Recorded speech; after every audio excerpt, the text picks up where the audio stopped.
কাপড়ের উপরে embroidery design করে সেই ডিজাইনটাকে কিভাবে প্যাচেস হিসেবে ড্রেসে ইউজ করতে পারবেন তা নিয়ে থাকছে আজকের ভিডিও। সো হ্যালো এভরিওয়ান, আসসালামু আলাইকুম সবাইকে।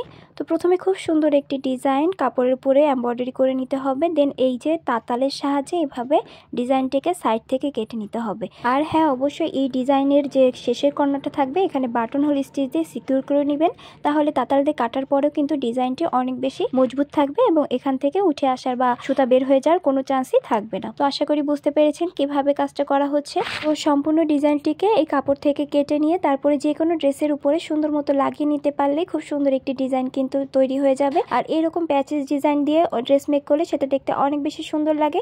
বর্তমানে তো এই ধরনের কামিজ কুর্তি অনেক বেশি ট্রেন্ডিংয়ে আছে।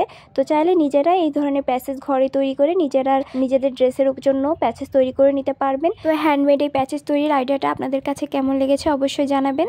ভালো থাকবেন সবাই, টেক কেয়ার, আল্লাহ হাফেজ।